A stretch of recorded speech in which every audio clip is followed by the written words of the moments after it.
Welcome to Nitpicking Nerds, and it's time for Overperformers. Cards that are doing great things every single time.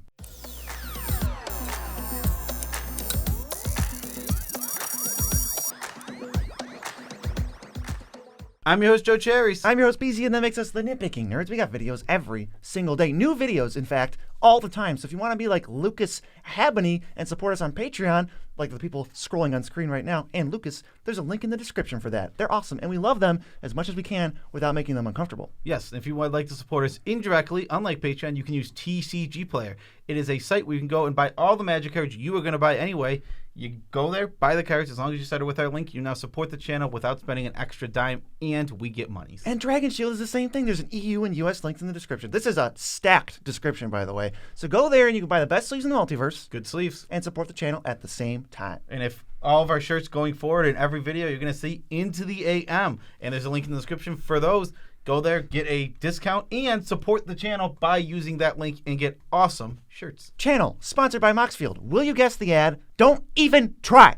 It's not worth it. No. They could never get it. And also, happy birthday to everyone whose birthday is today. And that's everything we have to get into before we actually get into the content. Let's get to the juicy part of the video. The Overperformers. The Overperformers. Now, an Overperformer is a card that, whether we thought it was bad or whether we thought it was good, and now we think it's great, it took whatever expectation we had and it beat it. Exceeds expectations. Yes, exactly. A card that exceeds expectations. And some of these we thought were bad. Some of them we thought were good. Some of these we thought were great. But we think they're some of the best cards in the format now. Is one of them. Yeah, they're just like staples, like instant threats. You got to do something about them. So number one, card we thought nothing of, really. I don't think I've ever even seen this card. I had no opinion on it, yes. Until like 4 months ago.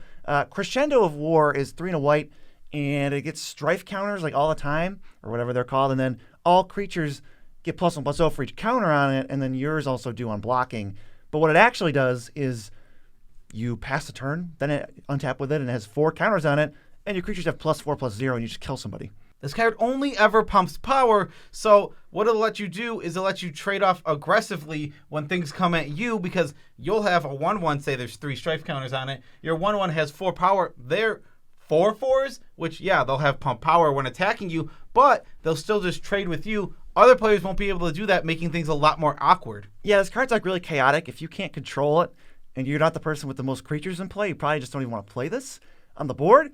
It's pretty good to follow up for like a board wipe or something because you're going to develop first. So keep it in mind. It'll end a lot of games. Another thing about this card that I really, really like is, as last synergy with First Strike, if your deck has a sub-theme or your commander has First Strike, it really does scale well with that ability. And First Strike, Trample, Double Strike, all those abilities work really well with this card. Oh yeah. Number 2, Suture Priest. It's a little guy. It's 1/1 for 2. Your creatures entering gain you a life, and their creatures entering lose them a life. This thing just is annoying. It adds up, and whenever I see one in play, it's like the creature I want to kill because if I go, I'm just going to develop my board. Well, I'm just going to take like 7 damage. Why would I want to do that? Yeah, Suture Priest, it's literally a 1/1, and you're gaining life, they're losing life, and it looks like it does so little. Like, because it literally seems inconsequential, but it always just adds up over the game. The life game is relevant in any non-combo meta. And then on top of that, the drain is just, it's how you're going to get, like, the games where combat matters, every little drain counts toward the end of the game. I would say most of these cards fall under that category where, like, probably not infinite combos in these games. This is, like, mid-power stuff. Their effectiveness, most of these, goes down with infinite combos or possibility. But if they're not, that's what we're talking about. These are super overperformers. Yeah, we're talking about 7, maybe 8 power range where you're not going to see infinite combos, but still high power. They still play along with some of the other strongest cards. Yes, they're very strong. Next, Combat Calligrapher. It's a flying bird calligrapher, I suppose. And whenever one of your opponents gets attacked, well, add a 2/1 flying inkling onto that attack for whatever player is attacking them. So you can get, say you send, if you have 3 opponents, you send 1/1/1, you get 2/1, 2/1, 2/1 for each opponent. And Inklings can attack you. So all the ones you're giving away aren't going to be able to come at you until the Calligrapher is answered. So this throws out around a lot of extra damage. Literally a 2-chip every single extra attack if they don't have blockers for it. That flies. This thing works for your opponents. So like if I play it and attack 3 things, get 3 Inklings, well, the next people are going to go, I can attack anyone I want. And some of them give me extra 2/1s that I can use, even if they're trying to later use them against you.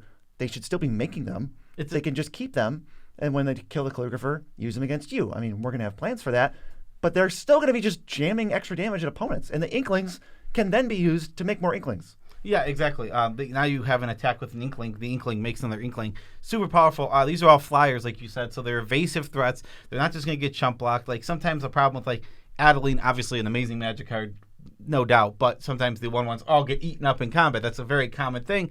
These 2/1s in the air, not going to get, just devoured like they would on the ground. Yeah, this card is, like, super snowball-y. You really got to kill it. I've been really impressed with it in my. I've been impressed with it without like super amount of synergy. Like, it's just a good card if you have creatures in your deck. But I've been impressed with it in my Ishan deck where I get two of them, and opponents get 2 of them. Yes, it's so good. A lot of damage. What's number 4? Number 4 is Wrong Turn. 3 mana. All you do is you take a creature an opponent controls and you give it to another player. Simple as that. But not you. You cannot take control of it. So 3 mana, instant, which is what makes this card actually pretty powerful. You can, if you move it in combat, it takes out of combat for you. It does all that kind of stuff. Commanders. This is we talk about cards that specifically interact with commanders. Well, this is another one of them. Where if they don't have a Sackle on board, suddenly their commander, their synergy, their thing, their deck is built around is on the opposite side of the board, and that's not good for them. It puts them in a terrible position. Yeah, and I also like that you're just not involved. It's like, it's over there now. Go figure it out. Because I'm just the person who gave it away. Typically, it's the cards like that require synergy or have some kind of like build around payoff. They're basically dead on the other side of the field. And in some cases, I'd rather them be over there where they can't be used at all. Yeah, exactly. Against decks where their decks are all just playing generically good cards, this card sucks. But that's not most decks. Most decks are built with a lot of synergy in mind so that they work together and they're more powerful. And when that's the case, obviously Wrong Turn going to be extremely, extremely powerful. Yeah, and if the main thing you want to do is give it away, maybe you can leverage it a little bit. Like, hey, who wants this? Just don't attack me with it and I'll give it to you. And just like I want to put the cherry on top because I did mention it before, but I think it's the most important part of this card. Giving away commanders is the thing that makes this card go from okay Magic card that can kind of disrupt things to a card that is extremely annoying. I think it looks terrible, but I think it plays out a lot better. Agreed. Like, go back and look at if we talked about it in any of our older videos, like really old, like when it first came out, we would tell you we really did not like this card. Yeah, we weren't fans. Number 5 is Mystic Reflection. I love this card. Like every time I play it, it just feels amazing to me, and it's the same deal. Then it can blank commanders, and you choose a non-legendary creature already in play. The next time one or more creatures a single time would enter, they enter as the thing. So either you can turn a bunch of tokens entering simultaneously for you into some gigantic threat, or a regular, like, 1 token entering into the biggest threat. Or if they're going to play their commander or something, you choose a non-legendary thing, like a servo. Oops, it's a servo. Now you have to get rid of your own servo to have access to your commander at all. So this just is like a counterspell and then like a proactive board state generator. Yeah, exactly. The card's super interesting. The Sunlight card, when I saw it, I wasn't interested in it. It kind of just looked like, whatever. It has some effects. I knew you could like blank commanders once in a while, but you had to hold it up. Like it wasn't like blank commanders whenever you want. It's like blank commanders while they're on the stack, right? Like, so it was niche in that way. And then there was also like the other modes I also thought were niche, but it just plays better than it looks. It, like you said, it is essentially a counterspell for any creature that you don't want to see on the board. It's like, oh, here comes Ellistorn. No, you mean here comes 0/1 plant token. Yes, that's much easier to deal with. Exactly, yeah. 0/1 plant token, not a big deal. Ellistorn, unbeatable. And they can't reanimate it. It's stuck on the battlefield. And there's also, like you said, there's the Wombo combo. If you're making like 10 tokens at a time and you play this, it only costs, if you foretold it, it's only 1 mana. So you can really hold this up and do interactions like this. My favorite's Avenger of Zendikar. It's the classic. It's the classic Avenger of Zendikar. Trigger on the stack, going to make 15 plants. All right, I'll target Avenger of Zendikar, make 15 little Avenger of Zendikars, and then they'll all make 15 plants. I think my favorite is like, even if somebody just played like a Craterhoof and that's in play, but it wasn't lethal for whatever reason, you survived. You just go, all right, I'll make 1 Craterhoof, please. That's enough. There's also some really funny interactions. This is more of a weakness of the card, but it's a funny interaction. If you do the Avengers Zendikar thing, the whole thing, and then someone flashes an Aven Mind Sensor in between the trigger resolving and your card, it's just like, whoop! My Aven Mind Sensor is an Avengers Zendikar, and then you just get your normal Avengers Zendikar plants. Yeah, there is like a small window for them to mess you up, but I mean, how many creatures have flash? It's never happened. I mean, it's possible, but it's never happened. There's like probably a solid like 10 playable creatures in Commander that have flash like all the time. They all require mana, and that's it. That's like, so it's this card obviously strong. I mean, actually, not obviously strong. I would actually say it overperforms because it looks like it does almost nothing. Yes. What number 6? This is like a really simple one. It's Malachor Rebirth. It's a land on the backside, and there's tapped, makes black, or you lose 2 life, and the next time a creature would die, it comes back tapped, which will give you ETBs, death triggers all over again, survive board wipes with the best thing in play suddenly. The deck building cost of this specific version of this effect is nothing, because you're taking out a land for it. Because it's a land on the backside, literally never dead, kind of is just a thorn in your side every time you see it. This is the only version of this card I actually like very much. Yeah. The other versions of this card, the closest thing is because this card has some combos is like Kaya's Ghost Form. That's the closest thing. That card has some combos, has some synergies that you can work with. But outside of that, I'm really not super excited about this effect. Malachor Rebirth being a land, like you said, being an MDFC, never being dead is what I want out of this card. It only requires you to hold up 1 mana as well, while being able to be a land in the early game when you can afford a tapped land. Yeah, Feign Death sucks, but Malachor Rebirth is pretty great. I mean, yeah, and Feign Death is like, if you look at the front side of the card only, it's a strictly better version of it. But that card's awful. And we only want to play Malachor Rebirth because the MDFC, it is literally the importance to this card. It is what takes this card from unplayable to great. Next one is a card I've been playing a lot. It's Delayed Blast Fireball.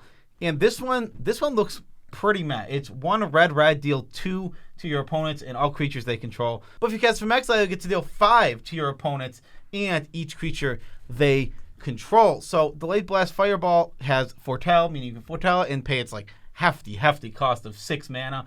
But in decks like Valdorn, in decks like Prosper, that can just exile a top card really, really easy, and that's the synergy of the deck, this card is a monster. It is a one-sided board wipe for 3 mana all the time that just lets you play more spells after you cast it, because it's literally 3 mana, wipe everyone's board, and then I'll advance my board to say more. I'll say it right now. It's the red Cyclonic Rift. The fact that this card in instant really buffs it up too. Usually you're going to play it from exile, which is on your turn, so you're not worried about the instant. But when you foretell it, instants for foretell have so much more power than the potential sorcery with foretell, because you pass the turn, and now you've already passed the turn. You can just play it right away because you've gone to a new turn. Yeah, it'll mess you up. The problem is, like, even if you know it's there, it's like, that's the only foretell card in your deck. It's like, well, what are you going to do? Play into it? That's the same thing with Cyclonic Rift. You know they have it. Does it really help? No, someone has to bite the bullet and just get destroyed by it, and then you can rebuild.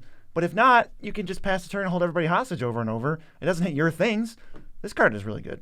I don't even think you need that much synergy, because instant speed one-sided Pyroclasm for 1 more mana is probably not even that bad. Yeah, it's definitely not a bad card by itself, but I would look for a little bit of synergy in your deck before you play it, but I can see the argument for maybe it is just good enough by itself. Yeah, number 8, this is probably not much of a secret, but this thing, even when you look at it like a great card, it still just overperforms every time. It's Perforos, God of the Forge. It's indestructible. Whenever a creature enters under your control, you deal 2 to each opponent, and it gives your creatures +1/+0 for 3 mana, and you can just keep doing that. So sometimes, if people don't have blockers, you can just sink 3 mana to deal 1 damage for each unblocked creature, which is pretty sweet. But the main thing is, you can't really answer this with like 90% of the removal in the format. And then also, it's a clock. You can't look at this on the battlefield and go, yeah, we're probably safe. Yeah, so Perforos is a card that everyone's known as good. And we're not saying that this is a hidden gem or that people don't know about this Magic card, but it overperforms. Especially, I think that the key is in combat metas like we've been talking about for this whole video. The card doesn't go away. It's sticky. It doesn't get off the battlefield. Even if you bounce it, it returns to the battlefield. It's tough. You have to find exile effects for it. There are definitely some good playable ones, but there's not a ton. And if you already used your exile effect from early in the game, you're kind of, SOL. And this card will kill you. It only takes, from the beginning of the game, it only takes 20 creatures entering the battlefield under their control to kill every player at the table. It doesn't take that long. Tokens count. It's all just like, if you make 5 creatures, there you go. You're like a quarter of the way done. But that's with literally nothing else happening. No other damage being dealt. It takes 20 creatures to kill every player. This card, when I see it in the command zone, I go, that player needs to die. That we need to be aggressive against them. Because every single turn after they play Perforos is going to be some sort of 6 damage to everybody. Siege Gang Commander. 4 damage to everyone. 8 damage to anyone.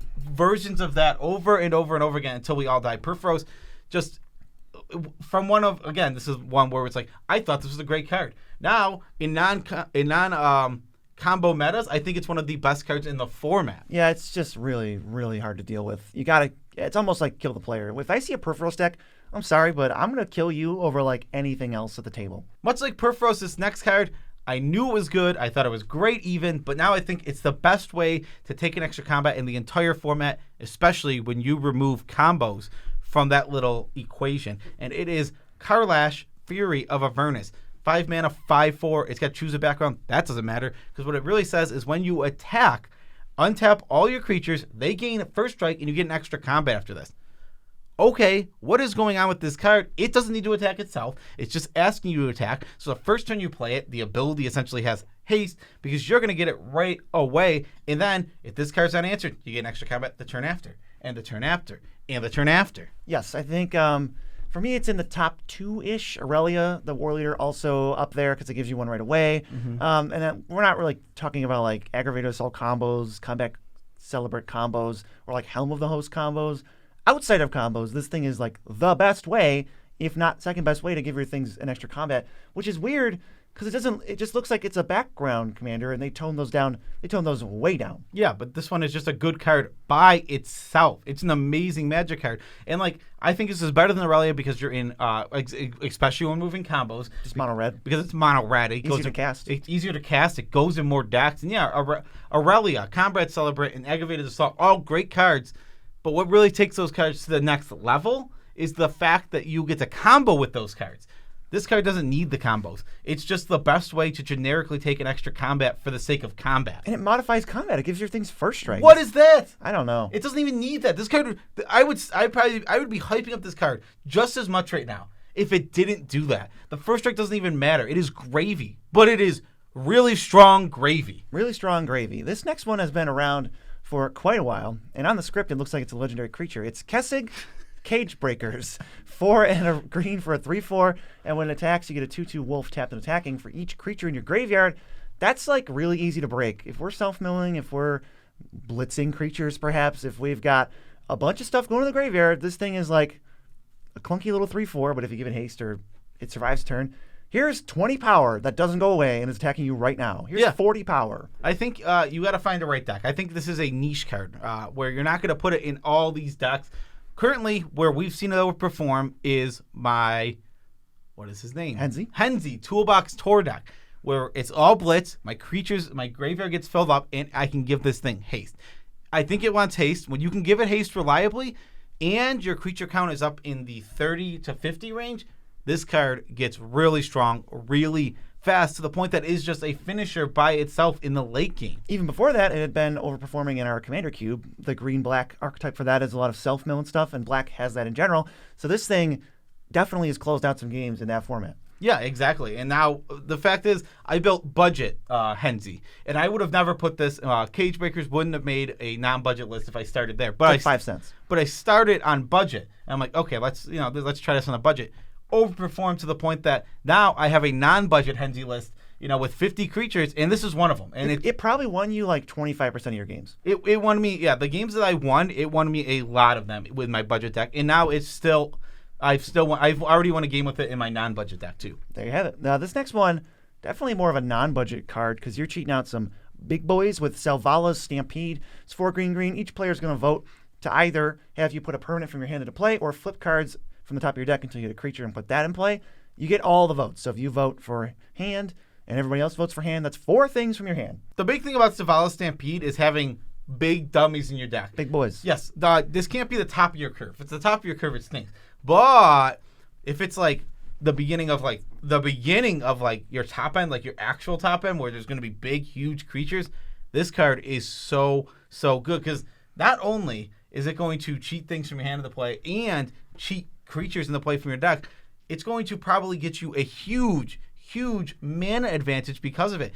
And in some cases, it can even be pretty good in decks where you just go, all right, I put 3 lands mana in play. Okay, that's good. And then flip a creature off the top. It's like, that's still a pretty good card. And that's like worst case scenario of what this can be. Yeah, we had a Shuffle Scuffle game actually where this card was nasty. We haven't released it yet, but it was nasty. It just never doesn't get you your card's worth because you're going to always choose to flip a card, flip to a creature because your opponents are probably going to choose hand because it's just more likely that you have like 4 or 5 cards in hand. How good can they be?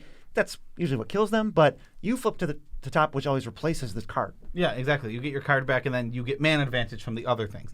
Yeah, Savala Stampede is a card, again, when I first started playing it a while back, it was in one of my older iterations of Maelstrom Wanderer. It was like, let's see what it does. And it's like, oh, no, it does a lot. It's like the best thing ever. It's like one of the best cards in the deck, and it overperforms every single time. Whatever. Yeah, cascading off Maelstrom Wanderer into this is like, you might as well scoop. Because what are you supposed to pick? I think after that, you have to pick flip to hit a creature. Yeah, the Maelstrom. I mean, what makes it so good in like a Maelstrom Wanderer deck is I'm already designed it. They all have haste. To hit big, giant creatures. I've designed it to do that. So, obviously, I have big, giant creatures in my hand, and obviously, I have big, giant creatures in my deck. So, what do you choose? What do you choose when they have haste? I think you have to choose hope to hit a mana dork or something. Number 12 is ubermask.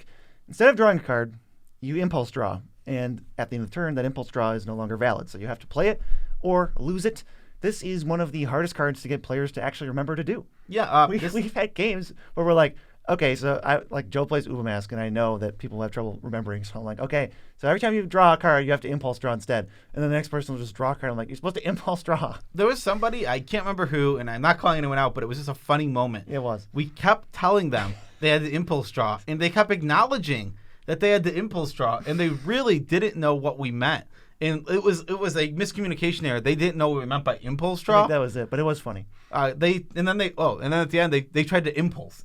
They tried to go to the top four and then because they thought we meant impulse the card instead of impulse draw with the keyworded ability that players use as slang. Anyway, this is a pseudo stacks piece and it's super annoying. And you have to kill it. Yeah, I mean you have to kill it. It depends on the situation. You have to kill it if your deck is drawing cards consistently. Because it doesn't work. How many cards can you draw and play right now? Yes, you can't hold the cards. Like all the cards you draw are you use it or lose it. Literally, they go into this exile pile and you use it this turn, or you don't have access to it at all. Which just for certain decks is backbreaking. I don't play Ubermask to be a stacks piece. That's not why I put it in my deck. I put it in as a synergy piece for my Faldorn deck, and it turns out it's also a stacks piece for certain decks. Yeah, we were debating whether to put Urabrask on this list. And I don't think Urabrask is that good. I think Ubermask is fine, but I don't think it's to the level of like an Overperformer. Ubermask does way more than I always think it will.